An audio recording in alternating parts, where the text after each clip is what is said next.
wasaaradda haweenka iyo xuquuqul insaanka dowladda federaalka Soomaaliya ayaa kulan ku aadanaa ilaalinta xuquuqda caruurta u qabatay wakiilo ka kala socday hay'adaha dawliga iyo kuwa aan dawliga ahayn kaasi oo ka dhacay magaalada Muqdisho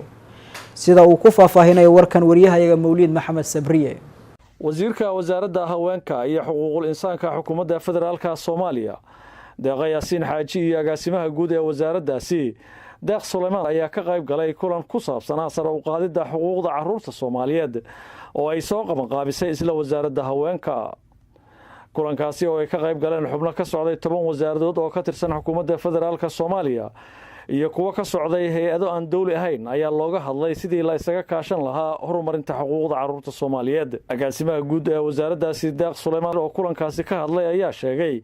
in waajibaadka wasaaradda ay ka mid tahay horumarinta xuquuqda caruurta Soomaaliyeed isagoo intaasi ku daray in kulankani ay wasaaraddu u qabatay sidii looga wada tashan lahaa arinta ku saabsan sare u qaadida xuquuqda caruurta wasaaradahan waajibaadkeena saaran ay ka mid tahay sidii loo heli lahaa xuquuqda caruurta iyo loo horumarin lahaa doodo badan baan maanta aanu dabcan wada yeelanay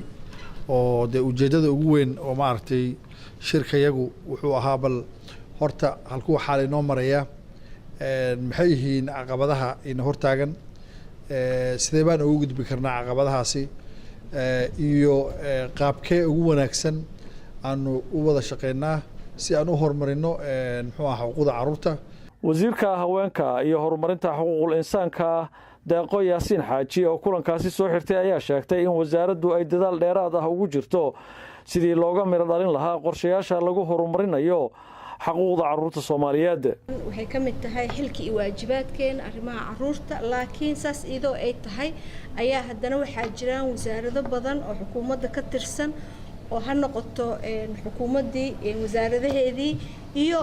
bulshada rayidka ee ka wada shaqeeyo taas marka annaga markaan CRC diyaarinayna ama warbixinta bilowga ee xuquuqda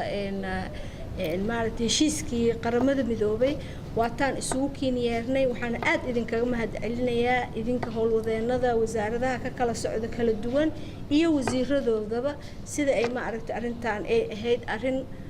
maaragtay qaran sida aad noogala wada qayb gasheen isla markaas dawlad goboleedyada sidoo kale ayagana aad ay noogala wada shaqeeyeen marka waxaa muhiim ah in aan wada shaqeyntu ay badato inaan dareeno in arrimaha daryeelka caruurta ay tahay mas'uuliyad wadareed arintani ayaa qayb ka ah qorshayaasha wasaaraddaasi ay ku xaqiijinayso howlaha loo igmaday Mawlid Maxamed Sabriye warbaahinta qaranka Muqdisho